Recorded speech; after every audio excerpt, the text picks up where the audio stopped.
let us, before you actually ask and we film, which question are you asking first? This section to create red dirt shop. So that's Oh, okay. yeah. We're starting this section and then yeah. Okay. Good. Okay. Okay, we're ready. What inspired you to create Red Dirt Shop?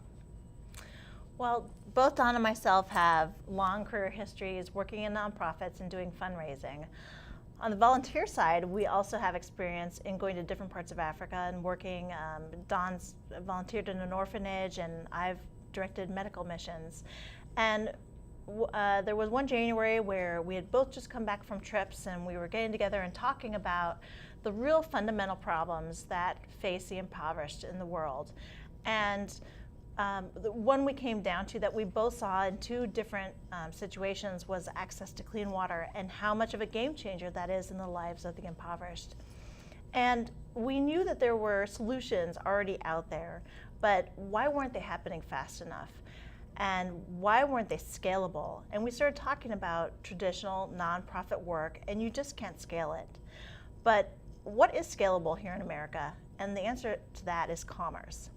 So that's why we decided to build a for-profit but for-good company that would have a piece of philanthropy woven into each and every purchase that each and every customer would feel connected to. That was really good. Okay, what is the meaning behind the name Red Dirt?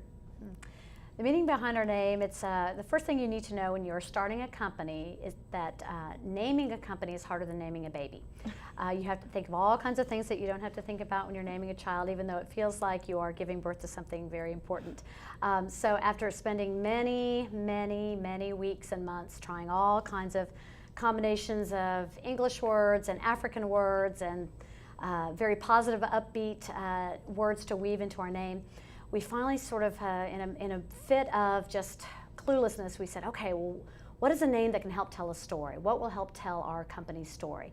And so we were asking each other questions about what did you experience in Mali and what did I experience in Uganda that was so impactful to us? And eventually Christina landed on it and said, well, you know, there's that red dirt. And I said, right, we have it in Uganda also. It's this very vivid red dirt that gets into your socks and into your shoes, and it gets under your fingernails, and it gets in your suitcases, and you bring it home with you. And so for us, it is really a vivid reminder of our time in Africa, about the literal and metaphorical paths that people walk in those countries, in the third world, to access clean water or to just try to lift themselves up to a better life. So Red Dirt, it also was an easy enough name and hard for people to misspell, easy to find, hard to misspell, and it just, we thought it would be eye-catching and memorable to people, so that's how we landed on the name. Okay. Can you explain Goods for Good? Absolutely. When we wanted to take this big story of what our company was and put it into hopefully just about 2 or 3 words, and we ended up coming up with Goods for Good because we want each of our goods, we call them goods, not just products, to carry the story of good. We are a company that believes in helping lift people out of poverty. So, and that takes a partnership of not only us, but the people that we're trying to serve as well. So instead of being the type of a company that is, you know, the one-for-one model, which is we're going to give something away exactly of what we're making, whether it's a granola bar or a pair of shoes or something like that. We wanted to give people the path to empower themselves out of poverty. So when people have access to clean water, they stay healthy, they stay in school, they can have income producing jobs, and they're taking care of themselves, because everyone around the world wants to have the dignity of taking care of themselves and their own families. What do you want for the future of this company? Well, I think Red Dirt's future is very bright, and we definitely have a 5-year plan in place, kind of a crystal ball, if you will. And so there are several different aspects to what we see for our future, but they boil down to kind of 2 areas. The first is we really see Red Dirt expanding its product offerings pretty rapidly later in 2014. While we've started with phone cases and have been very successful, and that's been kind of our calling card to introduce our company, our social impact model, our educational stories to people. And then we've since added t-shirts in the last few months. We really know that people are looking for, we want to be able to respond to different things that people are looking for. So things that will appeal to both men and women, older, younger, students and professionals, people who are looking for, bright, bold statements or something even a little more subdued. Really any product that helps reflect someone's personality or someone's values, allows them to tell a story with their product, with the t-shirt they're wearing.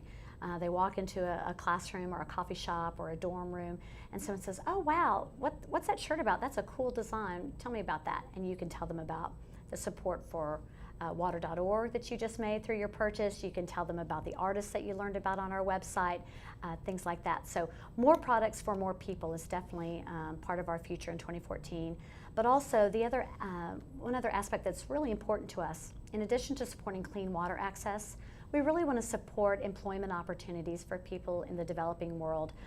So currently our phone cases are shipped to the customers in a beautiful brightly colored fabric bag that is being made for us by tailors in Mali, West Africa. So we currently employ about 4 tailors and also a coordinator to help get the shipping taken care of and take care of quality control. So we see ourselves doing more experiences like that, more partnerships like that, where we can maybe even work with artisans to create a new product or find a way to involve them in some way that gives them steady, reliable employment, allows them to take care of their family, send their children to school, maybe improve their living conditions. And that's something that's very motivating to us. Okay. So do we want to go up to make them say something? So now we're going up to Rep Region. Those were the 4 questions. Can we give Oh, we want the. Yeah. Oh yeah, you can tell us what to say. Yeah, of course. Need a quick drink. Hello? we basically, like the theme for everything is spread your dirt, so like spreading red dirt. So we just kind of wanted a clip that we wanted to incorporate